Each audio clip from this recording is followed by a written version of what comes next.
বাংলাদেশের অন্যতম সেরা রাজনৈতিক দল হচ্ছে বিএনপি। বিএনপি দলটি প্রতিষ্ঠা করেছিলেন জিয়াউর রহমান। বিএনপির পূর্ণরূপ হচ্ছে বাংলাদেশ জাতীয়তাবাদী দল। গত 16 বছর ধরে বিএনপি স্বৈরশাসক শেখ হাসিনার দমন পীড়নের শিকার হয়েছে। এমনকি বিএনপির নেতাদের বাসা থেকে তুলে নিয়ে গিয়ে গুম করে দেওয়া হয়েছে। বিএনপির আমলে এমন কিছু নেতা ছিল যাদের জনপ্রিয়তা এবং ক্ষমতা বলে বোঝানো যাবে না। আজকের এই ভিডিওতে আমরা দেখব বিএনপির হারিয়ে যাওয়া 10 বাঘা নেতা সম্পর্কে।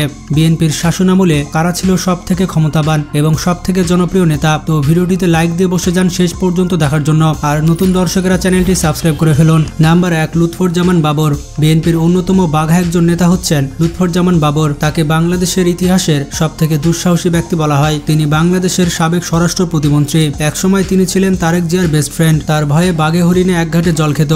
উদ্ভট ইংলিশে কথা বলার জন্য তিনি বেশ আলোচিত হয়েছিলেন। ছোটবেলা থেকে তিনি একটু ক্যাডার টাইপের ছিলেন। লুৎফুজ্জামান বাবর 1991 সালে পঞ্চম জাতীয় সংসদ নির্বাচনে স্বতন্ত্র প্রার্থী হিসেবে আনারস প্রতীক নিয়ে নেত্রকোনা 4 আসন থেকে সংসদ সদস্য নির্বাচিত হয়েছিলেন। তার বিরুদ্ধে সব থেকে বড় অভিযোগ হচ্ছে ভারতের 7 সিস্টার নামে পরিচিত 7টি রাজ্যের বিদ্রোহী দল গঠন করে ভারতকে অস্থিতিশীল করার প্রচেষ্টা। এমনকি চীন এবং পাকিস্তান মিলে ভারতের যতটা ক্ষতি করতে পারেনি, লুৎফুজ্জামান বাবর একাই তার চেয়ে বেশি ক্ষতি করার চেষ্টা করেছিলেন। তার সময়ে বাংলাদেশের সাহস হারে হারে টের পেয়েছিল ভারত। সেই লুৎফুজ্জামান বাবর 2টা মামলায় ফাঁসির আসামি হয়ে 17 বছর ধরে কারাগারে জীবন কাটাচ্ছেন। 2008 সালে আওয়ামী লীগ ক্ষমতায় আসলে তাকে একাধিক মামলায় আসামি হিসেবে অভিযুক্ত করা হয়। এমনকি 2018 সালে তাকে মৃত্যুদণ্ড দেওয়া হয়। আর 2004 সালে ধরা পড়া 10 ট্রাক অস্ত্রের চালান মামলাও তাকে ফাঁসির আদেশ দেওয়া হয়। বর্তমানে তিনি কেরানীগঞ্জের ঢাকা কেন্দ্রীয় কারাগারে ফাঁসির রায় চূড়ান্ত নিষ্পত্তির সময় গুনছেন। যারা এনেছে বা যেই চক্র এনেছে তারা ডেফিনেটলি এই দেশের এই জনগণের শত্রু। নাম্বার 2, তরিকুল ইসলাম। বিএনপির আরেক তুখোর জনপ্রিয় নেতা হলেন তরিকুল ইসলাম। তাকে বলা হয়ে থাকে বিএনপির দুঃসময়ের নেতা। বাংলাদেশের অন্যতম ভয়ঙ্কর একটি জেলা হচ্ছে যশোর জেলা। যশোর জেলাতে বিএনপির ঘাঁটি করা ছিল এক দুঃসাধ্য কাজ। আর এই দুঃসাধ্য কাজকে সাধন করেছিলেন এই বিএনপি নেতা তরিকুল ইসলাম। তিনি যশোরের অলিতে গলিতে বিএনপির কর্মী তৈরি করেছিলেন। ফলে সে সময়ে যশোরে বিএনপির দাপট ছিল অনেক বেশি। কিন্তু তিনি মারা যাওয়ার পর যশোর প্রায় বিএনপি শূন্য হয়ে গিয়েছে। সংসদ, ভোটারবিহীন মন্ত্রী, প্রধানমন্ত্রী আজকে তাদের হাতে সমর্পণ করছে। নাম্বার 3, মওদুদ আহমেদ। বিএনপির ও জাতীয় পার্টির প্রতিষ্ঠাতাদের মধ্যে অন্যতম একজন হলেন মওদুদ আহমেদ। দুঃসাহসী এই নেতা 1947 সালে ভারতবর্ষ ভাগের পর 1952 সালের ভাষা আন্দোলনের পর থেকে সকল আন্দোলন ও 1971 সালের যুদ্ধে পাকিস্তানের বিরুদ্ধে লড়ে গেছেন। আর তিনি জিয়াউর রহমানের সাথে যুক্ত হয়ে বিএনপির প্রতিষ্ঠা লগ্ন থেকে মৃত্যু পর্যন্ত দেশ ও জনগণের মানুষের কল্যাণের জন্য কাজ করে যাচ্ছেন। বিএনপির আমলে তিনি অনেক বেশি ক্ষমতার অধিকারী হয়েছিলেন। এছাড়াও তিনি বিএনপি ক্ষমতায় থাকাকালে বাংলাদেশের সাবেক প্রধানমন্ত্রী, উপরাষ্ট্রপতি ও উপপ্রধানমন্ত্রী হিসেবে দায়িত্ব পালন করেছেন। তাছাড়া তারেক জিয়া ও বিপ্লবী নেতা মওদুদ আহমেদ একই সাথে রাজনীতি করে গিয়েছেন। নির্বাচিত এমপি তারা শপথ নেবেন, এটা আমাদের দলীয় সিদ্ধান্ত।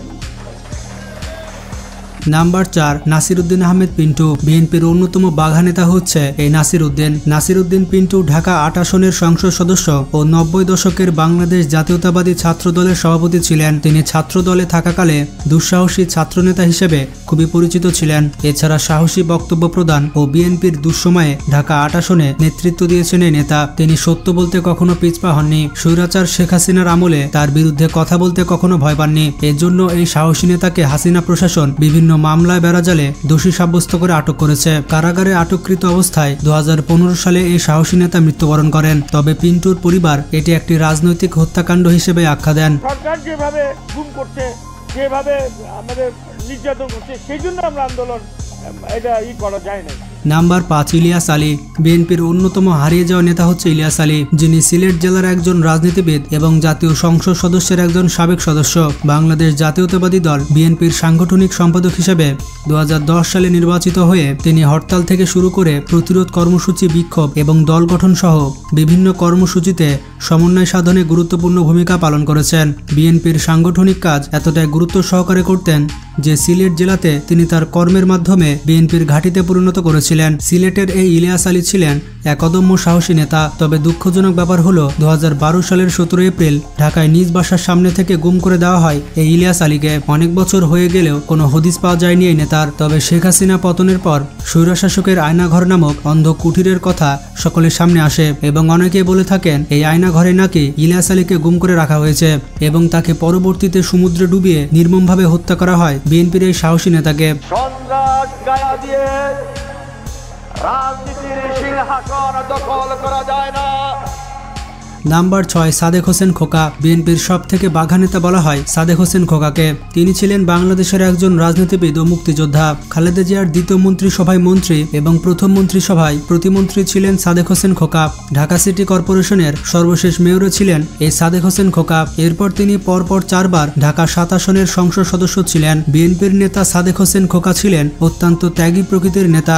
তিনি বিএনপি দলের জন্য অনেক কঠোর পরিশ্রম ও ত্যাগ স্বীকার করেছেন। এছাড়া কারাবরণ করেছেন বেশ কয়েকবার। আর ঢাকা 7 আসনকে বিএনপির আসন বানিয়েছিলেন এই সাদেক হোসেন খোকা।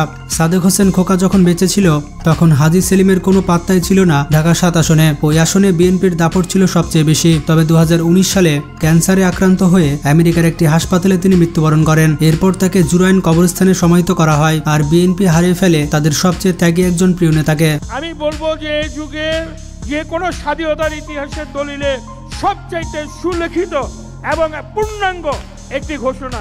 নাম্বার 7 সালাউদ্দিন কাদের চৌধুরী। বিএনপির অন্যতম বাঘা নেতার নাম হলো সালাউদ্দিন কাদের চৌধুরী। তাকে সংক্ষেপে বলা হয় সাকা চৌধুরী। তিনি ছিলেন একজন বাংলাদেশি রাজনীতিবিদ এবং জাতীয় সংসদের চট্টগ্রাম 2 ও চট্টগ্রাম 6 আসন থেকে নির্বাচিত একজন সাবেক সংসদ সদস্য। বলা হয়ে থাকে সাকা চৌধুরী বিএনপির দুঃসময়ের একজন নেতা। ভয় কি জিনিস সেটা সাকা চৌধুরীর মধ্যে ছিল না। আর প্রচন্ড রাগী মেজাজের মানুষ ছিলেন এই সাকা চৌধুরী। তার কণ্ঠস্বর ছিল রয়্যাল বেঙ্গল টাইগারের মতো। তিনি রাজনৈতিক কর্মের মাধ্যমে চট্টগ্রামকে বিএনপির ঘাঁটিতে পরিণত করেছিলেন এবং আওয়ামী লীগ সহ বিভিন্ন বিরোধী দলীয় নেতা খুবই ভয় পেত এই সাকা চৌধুরীকে। তবে মানবতা বিরোধী অপরাধের দায়ে 2015 সালের 22 নভেম্বর ফাঁসির দড়িতে ঝুলিয়ে তার মৃত্যুদণ্ড কার্যকর করা হয়। আর এভাবে বিএনপি হারিয়ে ফেলে রয়্যাল বেঙ্গল টাইগারের মতো একজন বলিষ্ঠ নেতাকে। যুদ্ধ কেন আরো কিছু জঘন্য যদি কিছু বলা হয় অপরাধ, সেই অপরাধও আমি মেনে নিতে প্রস্তুত। নাম্বার 8 আব্দুল মান্নান ভূঁইয়া। এই আব্দুল মান্নান ভূঁইয়া নরসিংদী 3 আসনের 5ম, 6ম, 7ম ও 8ম জাতীয় সংসদে টানা 4 বারের সংসদ সদস্য। এছাড়া স্থানীয় সরকার, পল্লী উন্নয়ন ও সমবায় মন্ত্রণালয়ের একজন সাবেক মন্ত্রী। বিএনপির আমলে নরসিংদী জেলার সকল কার্যক্রম পরিচালনা হতো এই বাঘা নেতা আব্দুল মান্নান ভূঁইয়ার ইশারায়। এছাড়া তিনি 1988 সাল থেকে 1996 সাল পর্যন্ত টানা 8 বছর বিএনপির মহাসচিবের দায়িত্ব পালন করেন। তিনি মহাসচিব থাকাকালীন বিএনপির চেয়ারপারসনের পর সবচেয়ে বেশি ক্ষমতার অধিকারী ছিলেন তিনি। তবে 1/11 রাজনৈতিক পট পরিবর্তনের পর জরুরি অবস্থার সময় দলের পক্ষ থেকে সংস্কার প্রস্তাব উত্থাপন করলে বেগম খালেদা জিয়া 2007 সালের 3 সেপ্টেম্বর তাকে মহাসচিব পদ থেকে এবং দল থেকে বহিষ্কার করেন। বিএনপি থেকে বহিষ্কারের 22 মাস পর দুরারোগ্য ক্যান্সারে আক্রান্ত হয়ে 2010 সালের 28 জুলাই রাজধানী ঢাকার স্কয়ার হাসপাতালে চিকিৎসাধীন অবস্থায় তিনি মারা যান। আমার রাজনৈতিক জীবনের সবচেয়ে উল্লেখযোগ্য দিক হলো মুক্তিযুদ্ধে অংশগ্রহণ করা। নাম্বার 9 হারিস চৌধুরী। বিএনপির আরেক সাহসী নেতা হলেন হারিস চৌধুরী। তিনি ছিলেন একসময় মাফিয়া জগতের কিং। তিনি বিশেষ করে সিলেট বিভাগের বিভিন্ন জেলায় জনসভা করে বেড়াতেন এবং তিনি যখন বক্তব্য রাখতেন তখন প্রত্যেকটি বক্তব্যে আওয়ামী লীগকে অ্যাটাক করে কথা বলতেন। তাকে দেখে অনেক মানুষ সে সময় ভয় পেত। 21 আগস্ট 2004 সালে ঢাকায় গ্রেনেড হামলা এবং জিয়া চ্যারিটেবল ট্রাস্ট দুর্নীতি মামলায় অভিযুক্ত এই হারিস চৌধুরী বেশ কয়েকবার কারাগারে গিয়েছেন। কোনো কিছুতেই ভয় করতেন না এই সাহসী নেতা হারিস চৌধুরী।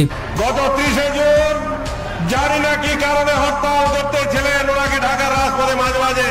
নাম্বার 10 হান্নান শাহ। তিনি হচ্ছেন গাজীপুর 4 আসনের সংসদ সদস্য এবং ব্রিগেডিয়ার জেনারেল হান্নান শাহ 2007 সালের শুরুতে সেনা সমর্থিত তত্ত্বাবধায়ক সরকার দায়িত্ব নেওয়ার পর 2 বছরের জরুরি অবস্থার মধ্যে বেগম জিয়া কারাগারে থাকাকালে বিএনপিকে সংগঠিত রাখতে গুরুত্বপূর্ণ ভূমিকা রাখেন হান্নান শাহ। এছাড়া তিনি গাজীপুরের কাপাসিয়ায় একচ্ছত্র নেতৃত্বে বিএনপির রাজনীতি করে গেছেন। তার সময়ে পুরো গাজীপুরকে বিএনপির ঘাঁটি বানিয়েছিলেন এই হান্নান শাহ। জেল, জুলুম, মামলা হামলা উপেক্ষা করে এবং ব্যক্তিগত প্রাপ্তি অপ্রাপ্তিকে প্রাধান্য না দিয়ে কঠিন দুঃসময়ে দৃঢ়চেতা হান্নান শাহর বিচক্ষণতা ও স্পষ্টতা মনে থাকবে বিএনপির সকল নেতাকর্মীদের। দুঃখজনক বিষয় হচ্ছে তিনি 2016 সালে সিঙ্গাপুরের একটি হাসপাতালে চিকিৎসাধীন অবস্থায় মৃত্যুবরণ করেন। তো বন্ধুরা, এরাই ছিল বিএনপির এক সময়ের অন্যতম বাঘা নেতা। তো সামনে নির্বাচনে আপনি কাকে ভোট দিবেন? আপনার মতামত কমেন্ট করে জানাতে পারেন। ভিডিওটি ভালো লাগলে বেশি বেশি শেয়ার করতে পারেন। আজকে এ পর্যন্তই। ভালো থাকবেন, নিজের খেয়াল রাখবেন। আল্লাহ হাফেজ।